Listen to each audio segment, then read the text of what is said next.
सुरेंद्र कुमार आप सभी प्यारे छात्रों को प्रेम सरलोली यूट्यूब चैनल पर हार्दिक स्वागत करता हूं।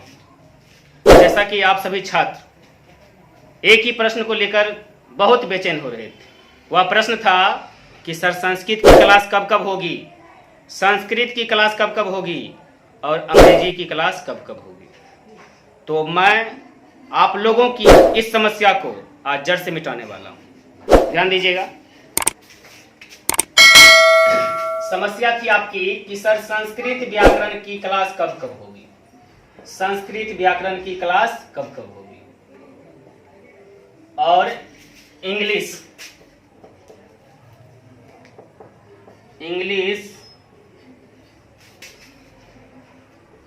ग्रामर हो या ट्रांसलेशन हो, इसकी क्लास कब कब होगी। ग्रामर टॉपिक हो या ट्रांसलेशन टॉपिक, इसकी क्लास कब कब होगी। यही समस्या थी आप लोगों की, यही समस्या थी आप लोगों की।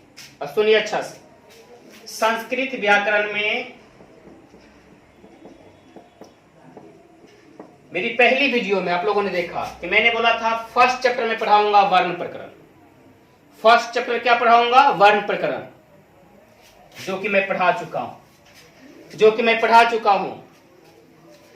दूसरे टॉपिक का मैंने नाम लिखा था संधि प्रकरण। मैं इसको पढ़ा भी चुका हूं और आप लोगों की परीक्षा भी ले चुका हूं।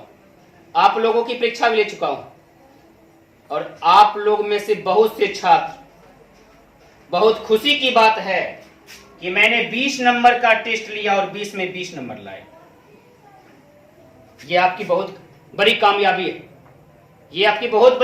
है, याद रखिएगा। और तीसरी टॉपिक का नाम मैंने लिखाया था प्रत्यय प्रकरण।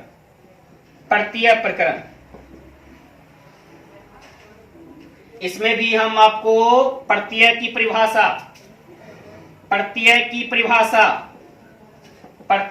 परिभाषा एवं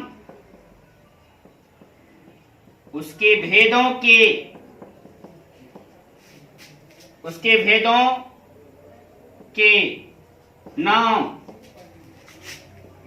परिभाषा सहित बता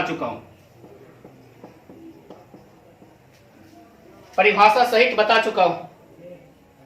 अब इसमें बचा क्या रह गया, अनुवाद बनाने हेतु उपयोगी प्रत्यय। पहला टॉपिक हो गया। दूसरा टॉपिक हो गया, पहला हो गया टॉपिक, ये दूसरा टॉपिक है, याद रखिएगा। दूसरा टॉपिक क्या हो गया, ये तो पहला हो गया अनुवाद बनाने हेतु उपयोगी प्रत्यय, और दूसरा टॉपिक हो गया आपका परीक्षा उपयोगी प्रत्यय। परीक्षा उपयोगी प्रत्यय,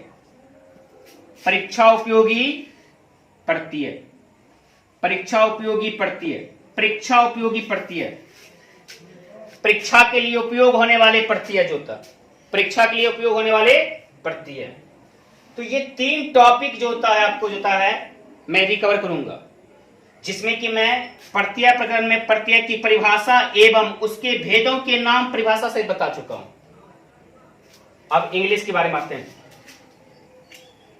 इंग्लिश में जो होता है वर्ब टू बी, मैं पढ़ा चुका हूं।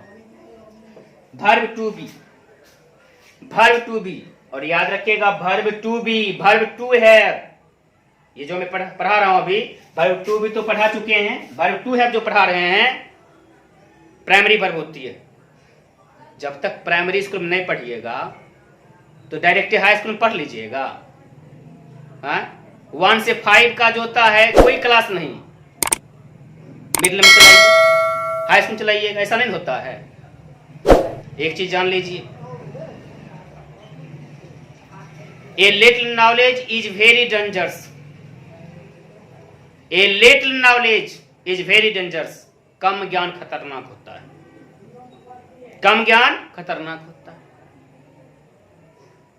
यानी होता है कम ज्ञान खतरनाक होता है। तो कम ज्ञान का मतलब क्या, बेसिक रहेगा नहीं ठोस। आगे जब पढ़िएगा तो जब जो था बेसिक पूछा जाएगा नहीं बताइएगा तो उस समय हजारों के बीच में इंसल्ट जब होइएगा तब कहिएगा हाँ सर पहले प्राइमरी वर्ब पढ़ना चाहिए था, तब नहीं होता मेन वर्ब पढ़ना चाहिए। लेकिन हम लोग पहले प्राइमरी वर्ब पढ़े नहीं थे, तो पहले प्राइमरी वर्ब पढ़ लीजिए, ठीक है ना।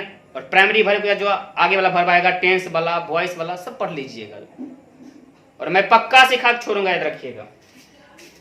दूसरा टॉपिक क्या था? Verb to have. दूसरा टॉपिक क्या है? वर्ब टू हैव, जिसकी पढ़ाई मैंने शुरू की है, जिसकी पढ़ाई मैंने शुरू की है। तो वर्ब टू बी के अंतर्गत आप लोगों ने क्या पढ़ा? तीन कैटेगरी को, यानी तीन टेंस को। पहला हो गया प्रेजेंट टेंस, दूसरा हो गया पास्ट टेंस, और तीसरा हो गया फ्यूचर टेंस। पहला कौन सा टेंस है? Present tense. दूसरा कौन सा टेंस है? Past tense. तीसरा कौन सा टेंस है? फ्यूचर टेंस है। तीसरा कौन सा टेंस है? फ्यूचर टेंस है। तो प्रेजेंट टेंस में आप लोगों ने क्या पढ़ा? इज, एम, आर का प्रयोग, इज, एम, आर का प्रयोग। पास्ट टेंस में क्या पढ़ा? वाज, वेयर का प्रयोग। क्या पढ़ा आप लोगों ने? प्रेजेंट टेंस में क्या पढ़ा? इज, एम, आर का प्रयोग। पास्ट टेंस में क्या पढ़ा? वाज, वेयर का प्रयोग। फ्यूचर टेंस में क्या पढ़ा? शैल बी, विल बी का प्रयोग। नहीं पढ़े हैं तो मेरी बनाई गई तमाम पिछली वीडियो में जाकर देख लीजिए, पढ़ लीजिए, निश्चित रूप से पढ़ लीजिए। नहीं तो कल जब मैं परीक्षा लूंगा तो उसमें सवाल करूंगा आई के साथ प्रेजेंट कैटेगरी में किस वर्ब का प्रयोग किया जाता है, इन्हें बोलिएगा इज का प्रयोग किया जाता है, वरना आपके बगल वाले साथी खूब हंसेंगे आप पर। पढ़ा क्या रहे हैं? वर्ब टू है, वर्ब टू है। अब जरा मिलाइए, संस्कृत ग्रामर में कितने चैप्टर पा चुके हैं हम लोग? तीसरे चैप्टर पे। तो इंग्लिश में भी हम क्या करेंगे? दूसरे चैप्टर को जैसे ही खत्म करेंगे, वर्ब टू है को खत्म करेंगे, प्रेजेंट कैटेगरी में, पास्ट कैटेगरी में, फ्यूचर कैटेगरी में, यानी प्रेजेंट टेंस में, पास्ट टेंस में, फ्यूचर टेंस में। उसके तुरंत बाद जो अगली वीडियो बनाएंगे वह किसका बनाएंगे? प्रत्यय प्रकरण का। तो आपकी समस्या का समाधान जड़ से खत्म। फिर से सुन लीजिए, वर्ब टू हैव, ये वर्ब टू हैव जो देख रहे हैं ना, ये जैसे ही खत्म करेंगे प्रेजेंट, पास्ट, फ्यूचर कैटेगरी का, उसके तुरंत बाद जो था कौन से चैप्टर स्टार्ट करेंगे? प्रत्यय प्रकरण का। अब आप लोग संतुष्ट हैं? बहुत संतुष्ट है ना? तो चलिए आज की थोड़ी सी टॉपिक पे जो था चर्चा हम लोग कर लेंगे, वर्ब टू हैव के बारे में चर्चा करेंगे।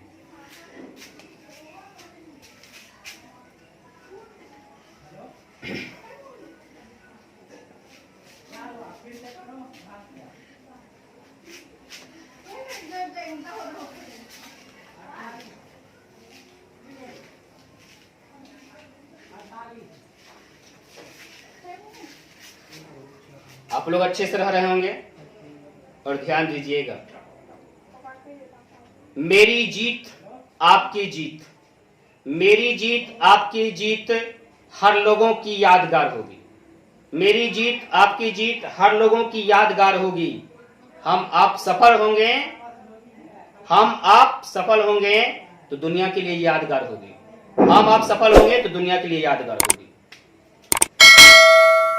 चलिए दूसरा टॉपिक चलते हैं, verb to have. Verb to have, जो छात्र बोलते हैं सर इंग्लिश कठिन लगता है, मैं बहुत आसान बना छोड़ूंगा उनके लिए मैं बहुत आसान बना छोड़ूंगा। तो वर्ब टू हैव के अंतर्गत जो था हम लोग तीन टेंस की चर्चा करेंगे। पहला टेंस हो गया प्रेजेंट टेंस, और प्रेजेंट टेंस में इसके दो रूप को पढ़ेंगे। पहला पढ़ेंगे हैज, उसी हैज हैव पढ़ेंगे। क्या पढ़ेंगे? इसके दो कैटेगरी को। प्रेजेंट टेंस में दो वर्ब पढ़ेंगे, हैज और हैव का। दूसरा हो गया पास्ट टेंस, इसके अंतर्गत क्या पढ़ेंगे? हैड का। और तीसरा फ्यूचर टेंस, फ्यूचर टेंस इसके अंतर्गत पढ़ेंगे शैल या विल हैव का। आप इसको ऐसे बोल सकते हैं, शैल हैव का, विल हैव का। सुन लीजिए फिर से, वर्ब टू हैव के अंतर्गत, जैसा कि वर्ब टू बी के अंतर्गत कितने टेंस को पढ़े थे, present tense, past tense, future tense, कुल मिलाकर 3 टेंस का।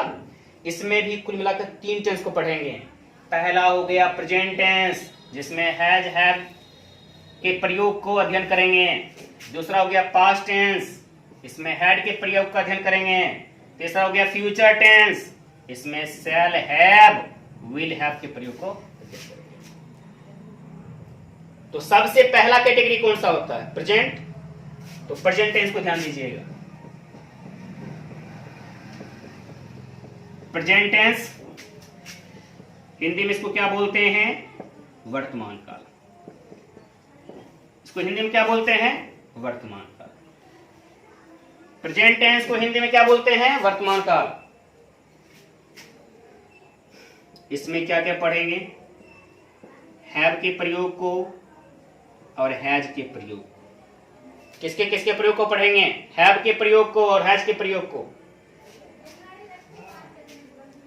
मैंने वर्ब टू हैव की वीडियो में बताया था आपको कि हैव और हैज से क्या पता चलता है, 3 बात। सबसे पहला रिलेशन, जिसका अर्थ होता है संबंध, ठीक है, जिसका अर्थ क्या होता है, संबंध।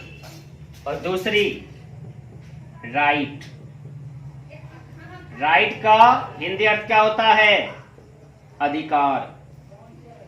और तीसरा पोजीशन, पोजीशन का हिंदी अर्थ क्या होता है, स्वामित्व, जिस पे आपका हक हो, जिसका आप स्वामी हो। तो इन 3 बातों का रिलेशन, राइट, पोजीशन, इसको आप संक्षिप्त में क्या बोल सकते हैं, PR। PR ये किसको दर्शाता है, हैज हैव को दर्शाता है। ये किसको शो करता है, हैज हैव को शो करता है। ध्यान दीजिएगा, हैव का अर्थ चाहे हैज का अर्थ हो, इसका सबसे पहला अर्थ होता है पास है। दूसरा रखना के अर्थ में, रखना के अर्थ में इसके वाक्य के अंत में भी क्या लिखा मिलेगा आपको, है, ठीक है, हो, ये लिखा मिलेगा, ठीक है ना।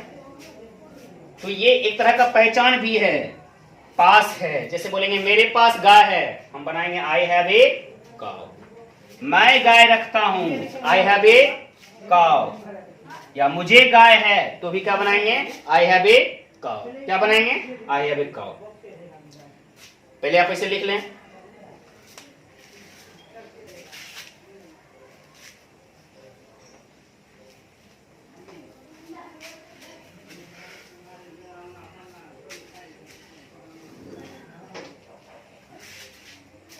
तो जैसे ही हम लोग पहचान जान लेते हैं, तो ध्यान दीजिएगा अगली वीडियो में जो हम लोग बताएंगे इसमें स्ट्रक्चर ऑफ पर चलेंगे। आप जानते हैं ना स्ट्रक्चर ऑफ में क्या चीज होता है। स्ट्रक्चर ऑफ में एक तरह समझ जाइए, जो होता है आपको याद क्या रखना पड़ता है, पेन। आप कहिएगा सर पेन का मतलब क्या है, तो एक चीज बताएं आपको, वक्त का इंतजार बहुत अच्छा होता है। तो वक्त का इंतजार बहुत अच्छा होता है। मंदिर में घंटी बजाएंगे तो बहुत बड़ा शुभ होता है। तो आप लोग क्या बैठे बैठे कर रहे हैं, घंटी बजाइए, वहां घंटी का निशान आएगा।